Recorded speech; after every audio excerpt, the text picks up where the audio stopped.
से जो निगरानी की थी, तो उसका क्या फायदा रहा और कितना सर आपको क्या लगता है कि देखिए, जैसे आपको पता है कि शिमला में कर्फ्यू लगा है और 10 से 1 तक कर्फ्यू में रिलैक्सेशन होती है, उसके बाद दोबारा 1 बजे कर्फ्यू लग जाता है। तो और 1 बजे के बाद प्रेफरेबली सभी लोग अपने अपने घरों में होने चाहिए, एसेंशियल सर्विसेज के अलावा, जैसे डॉक्टर्स हैं, पुलिस वाले हैं, तो उसके अलावा सारे जो हैं वो अपने अपने घरों में होने चाहिए। लेकिन फिर भी कई जगह से वॉल्यूशंस की हमारे को खबर आ रही थी कि जैसे शाम को लोग गली मोहल्लों में इकट्ठे हो जाते हैं गपशप करने के लिए, या कोई थोड़ा घूमता है। कुछ एक तो चलो टॉलरेबल होता है कि किसी का पेट डॉग है, थोड़ा सा घूमा, उसको डॉग को लेके गया, फिर वापस आ गया। लेकिन कई लोग जो है, कोई क्रिकेट खेल रहा था, कोई आपस में गलियों में बातें कर रहे थे, और लग रहा था कि गलियों और उसमें थोड़ा सा कर्फ्यू लग रहा था कि रेगुलेशन अच्छी तरह नहीं हो पा रहा है। बाकी जो मेन रोड है, जैसे कार्ट रोड है, ढली है, संजौली, वहां पे तो नाके लगे थे, तो वहां पे सड़कें खाली दिख रही थी, लेकिन छोटी मोटी गलियों में लोग ग्रुप बना के कई बार निकल जाते थे। तो इसके लिए हमने ड्रोन को इस्तेमाल किया और लगभग रीच हो गया आपका ये मॉल और बाजार, लक्कड़ बाजार। फिर आपने एक दिन वो हमने कवर किया, अगले दिन बालूगंज, समर हिल वगैरह एरिया कवर किया, फिर ढली, संजौली। तो लगभग मेन जो थिकली पॉपुलेटेड एरियाज हैं शहर के, वो सारे हमने कवर किए। और मोस्टली वैसे ठीक ही रहा, जो एक्सपीरियंस था काफी अच्छा रहा। लोगों को भी एक थोड़ा भय रहा कि कहीं ड्रोन की हम नजर में ना आ जाए। और FIRs भी हमने लगभग 120-25 इसमें की हैं कर्फ्यू वायलेशंस की, जिसमें ज्यादातर कर्फ्यू वायलेशंस की हैं, और कुछ एक जो है सब्जी वगैरह की जो ओवर चार्जिंग होती है उससे रिलेटेड है। तो ये काफी अच्छा एक्सपीरियंस रहा, काफी हमारे को इसका फीडबैक भी अच्छा है, लोगों का, मीडिया का, सबका फीडबैक अच्छा है। तो एक इसको हम और भी फ्यूचर में इस्तेमाल करेंगे। सर इस शहर में आज फ्लैग मार्च हो रहा है, तो सर इसके लिए क्या मायने हैं और ये कहाँ कहाँ हो रहा है आज के दिन में? देखिए, एरिया डोमिनेशन और फ्लैग मार्च कर्फ्यू में, जैसे देखा होगा आपने, कर्फ्यू में करते हैं। जैसे मैंने ये मानना है कि ये normal law and order situation नहीं है। जैसे आपने JNK में देखा होगा या नक्सलाइट एरिया में पुलिस कहीं बार फ्लैग मार्च करती है, उसका पर्पज कुछ और होता है। लेकिन एक तरह से हेल्थ इमरजेंसी टाइप सिचुएशन है, जिसमें इन्फेक्शन का खतरा है लोगों में।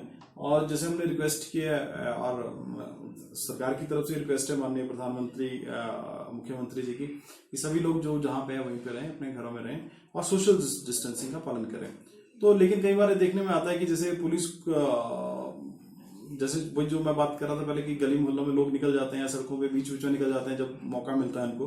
तो एक हम फ्लैग मार्च करके, इसके 2 पर्पज होते हैं। जब आप फ्लैग मार्च करते हैं, जैसे कल हमने संजौली चौक से, संजौली चौक में नहीं, उससे पहले ही जो पार्किंग नहीं बनी है संजौली में, वहां से हमने शुरू किया। और पैदल हमारे 20-30 जवान जो थे, QRT और थाने के जवान थे, वो हाथों में पूरा डंडा वगैरह लेके और सारा पूरा एक फ्लैग मार्च टाइप किया हमने, अप टू जो हमारा नाका है कुफरी वाइफिकेशन तक। तो लगभग जो जितना भी स्पैन था वो हमने किया। उससे पहले भी हमने एक दिन यहाँ पे पूरा रिज होते हुए, CTO होते हुए, और हाई कोर्ट से पूरा नीचे सब्जी मंडी होते हुए, सारे काफी 3-4 किलोमीटर का हमने एरिया कवर किया। तो उसका पर्पज ये होता है कि जैसे उस टाइम कोई व्यक्ति मिलता है, ठीक है, और वो पूछा जाता है उसको कि आप क्यों घूम रहे हो, तो एक तो हो सकता है कि एसेंशियल सर्विसेज में उसके बाद पास वगैरह कहीं ऐसे घूमे होते हैं, तो उन पर हम FIR देते हैं। और तीसरा, कई बार किसी को पता भी नहीं होता कि अभी कर्फ्यू, जैसे मान लो कोई नया है, वैसे तब सबको पता है, तो उसको समझाया जाता है कि आप अपने घरों में जाएं। तो ये भी एक तरह से एरिया डोमिनेशन की टेक्निक्स होती हैं, और इसमें भी हमारे को 2-3 दिन से हम इसको यूज कर रहे हैं टेक्निक को, और इसमें भी हमारे को अच्छा रिस्पॉन्स आ रहा है। सर ये जगह जगह जो आपके पुलिस के आप लोग जवान जो है ड्यूटी दे रहे हैं, तो पुलिस विभाग उनके लिए क्या क्या कर रहा है अपनी तरफ से, ताकि वो लोगों की इम्यूनिटी भी बढ़े और वो जो है अपनी जो है सेवाएं अच्छे ढंग से दे सकें? देखिए, इस टाइम जैसे ये जो कोरोना का जो संकट है पूरे दुनिया में ही, और कई देश इसमें है, तो सबसे ज्यादा इसमें खतरा जो है प्रायोरिटी पे पुलिस और हेल्थ सर्विसेज को है।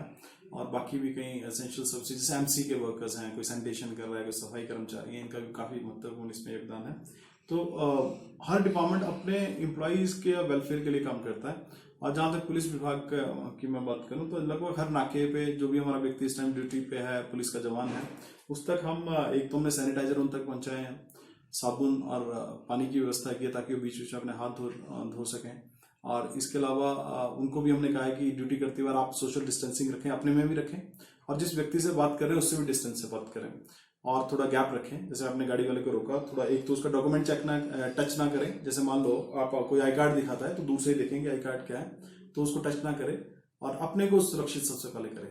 क्योंकि उसके बाद उसने घर भी जाना है, तो घर में जाके भी वो पहले अपना नहाए या अपना क्लीन करे, अपने को यूनिफॉर्म वॉश करे, तभी वो परिवार के लोगों से मिले। तो घर जाके उसने क्या करना है, ड्यूटी के दौरान उसने क्या करना है, लोगों से डॉक्यूमेंट टच नहीं करना है, एक दूरी से बात करनी है। तो उसको लेके हमने एक डिटेल में हमने एक एडवाइजरी भी उनको दी है जितने हमारे ड्यूटी पे हैं। जैसे अगर आप ये देखें तो ये हमने ध्यान देने के बातें हैं इसमें, ये क्या करना है उन्होंने, क्या नहीं करना है, तो इसमें सारा हमने लिखा है कि जैसे डॉक्यूमेंट आपने टच नहीं करना है, दूरी से बात करनी है। अच्छा, इसके अलावा कई बार हमारे पे भी बात आती है कि पुलिस ने बिहेव अच्छी तरह से नहीं किया, तो ज्यादातर हमने कोशिश की है कि हमारे नाके जैसे ढली में है, संजौली में है, वो सीसीटीवी कैमरा से कवर्ड है, ताकि कल को कोई व्यक्ति हमारे पे कोई एलिगेशन लगाता है तो वो सीसीटीवी कैमरा में कवर हो जाता है। इसके अलावा हम जल्द ही उनको कल परसों से बॉडी बॉर्न कैमराज देने की सोच रहे हैं कि वो एक कैमरा अपनी बॉडी पे लगा के रखेंगे नाकों में, ताकि सामने वाला उनसे जो बात कर रहा है उसको हम रिकॉर्ड कर सकें। क्योंकि कई बार हमारे पे झूठे एलिगेशन भी लगते हैं कि पुलिस ने मिसबिहेव किया, लेकिन ओवरऑल अभी तक पुलिस को बिहेवियर को लेकर बड़ी कम कंप्लेंट्स खासकर शिमला डिस्ट्रिक्ट में आई है। और एक खुशी की बात है कि इतनी पॉपुलेशन होने के बाद भी जिला शिमला में अभी तक एक भी केस जो नहीं आया है। और यही स्थिति अगर 2-3 दिन रहती है 20 तारीख तक, तो एक ग्रीन जोन रहेगा। और इसमें थोड़ी हो सकता है गवर्नमेंट जैसे आज मीटिंग हुई है कैबिनेट की और बाकी इसमें गाइडलाइंस बन रही, तो थोड़ी रिलैक्सेशन हो सकता है उन एरियाज में मिले जो ग्रीन जोन है। लेकिन जिनमें केसेज आ गए हैं जैसे हमीरपुर है, कांगड़ा है, सोलन है, उसमें थोड़ी सख्ती की जाएगी। तो अभी देखते हैं शाम तक क्या गाइडलाइंस आती है, लेकिन अभी तक लोगों का अच्छा कंट्रीब्यूशन रहा है, हमारे को कोऑपरेशन बहुत बढ़िया रहा है शिमला में। सिर्फ 10-15% लोग इसलिए दिक्कत है क्योंकि एक तो गरीब लोग हैं जिनको खाने की दिक्कत आती है, तो वो कोई गुरुद्वारे में कहीं लाइन में लग रहे हैं, कई एनजीओ सामने आ रही है, कुछ सरकार के द्वारा उनको व्यवस्था की जा रही है, तो वो लोग इलिटरेट है और उनको इतनी इन्फॉर्मेशन नहीं पास आउट हो रही है फेसबुक या न्यूज़पेपर के जरिए या टीवी के जरिए। कहीं के पास टीवी भी नहीं है, माइग्रेंट लेबर है। अब जैसे हमीरपुर में सुना कि जो लेडी का जो केस आया वो 20 लोग एक हॉल में रहते हैं, मान लीजिए माइग्रेंट लेबर के लोग हैं, उनको पता नहीं है कैसे आपस में डिस्टेंसिंग रखनी, कई बार ऐसी भी दिक्कत है। और कुछ एक लोग 5-6% जो है वो so called stupid you can say, कि जो जिनको सिचुएशन की गंभीरता का पता ही नहीं है, कि वो सोचते हैं कि किस तरह से जुगाड़ बना के पास बना लें या चोरी छिपे निकल लें, सड़क पे घूमने निकल जाएं, या 3 घंटे के रिलैक्सेशन है तो उसमें मटर गश्ती करने चल पड़ते हैं। हालांकि जो रिलैक्सेशन है, रिलैक्सेशन का पर्पज भी यही है कि आप एसेंशियल आइटम खरीदने जाएं, कि सब्जी लिया आपने, दूध लिया, दवाई लिया और उसके बाद आप अपने घरों में चले जाएं। तो ये पर्पज है कर्फ्यू रिलैक्सेशन का, कि ताकि लोगों को एसेंशियल आइटम्स मिलती रहे। लेकिन इसका कतई मतलब ये नहीं है कि 3 घंटे की आपको छूट है, आप अपनी गाड़ियां लेके निकलें। और हम बार बार रिक्वेस्ट करते हैं कि जब भी आप निकलें, एक तो अकेले निकलें घर से, बुजुर्गों को ना निकालें, क्योंकि इसका खतरा सबसे ज्यादा बुजुर्गों का इटली और कई कंट्रीज में हमने देखा। और अगर कोई बीमार है ऑलरेडी, जैसे मान लो डायबिटिक है या कोई, वो भी ना निकले। तो एक जो हेल्दी मेंबर है इस घर का वो बाहर निकले, जिसका इम्यूनिटी लेवल स्ट्रांग हो, और वो शॉपिंग करते हुए भी सोशल डिस्टेंसिंग और इन चीजों का ख्याल रखे। बच्चों को भी आप बाहर ना निकालें नेसेसरी। तो कोशिश ये करें कि आप आए, अपना सामान लिया और उसके बाद आप अपने घर में चले जाएं, क्योंकि इसका कोई अभी तक दवाई नहीं है। इसका सिर्फ एक ही इलाज है, वो है सोशल डिस्टेंसिंग, और इसका कोई अभी तक इलाज नहीं है। इसलिए जितनी आप आपस में दूरी रखोगे एक दूसरे से, तभी आप इस बीमारी से बच पाए। ये जैसे इस टाइम कर्फ्यू है, लॉकडाउन है, तो क्या ये जो कानून व्यवस्था की जो स्थिति है शिमला जिला में, क्या उसमें कुछ सुधार हुआ है? और क्या कि मामले रिपोर्ट हो रहे हैं ज्यादा, कि काफी मामलों में कमी आई है कानून व्यवस्था को लेके कोरोना को छोड़कर?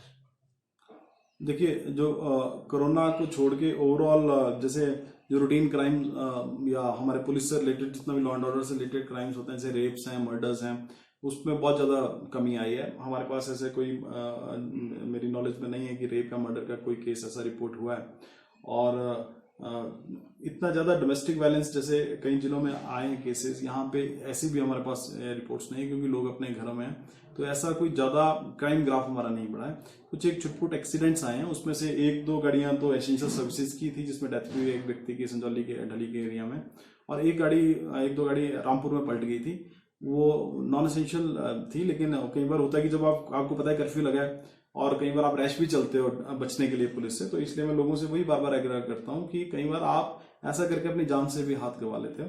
तो इसलिए थोड़ा सा, क्योंकि कर्फ्यू का डर होता है, पुलिस का डर होता है, तो उस टाइम भी आप ड्राइव करते हो, आपको लगे कि पुलिस ने देख लिया तो आप रैश करते हो, उससे भी एक्सीडेंट कॉज हो जाते हैं। कुछ एक एक्सीडेंट्स के केसेज आए, लेकिन जो नॉर्मली एक्सीडेंट्स होते थे, जो नंबर हमारा हर महीने का होता था, उससे बहुत कम है। ये इक्का दुक्का मैं आपको बता रहा हूँ। तो ओवरऑल जो क्राइम है वो घटा है, क्योंकि लोग घरों में हैं, तो ऐसा कोई आपस में कंटेक्ट ही नहीं है, तो ऐसा लड़ाई झगड़े के भी हमारे पास केसेज काफी कम आए। Thank you.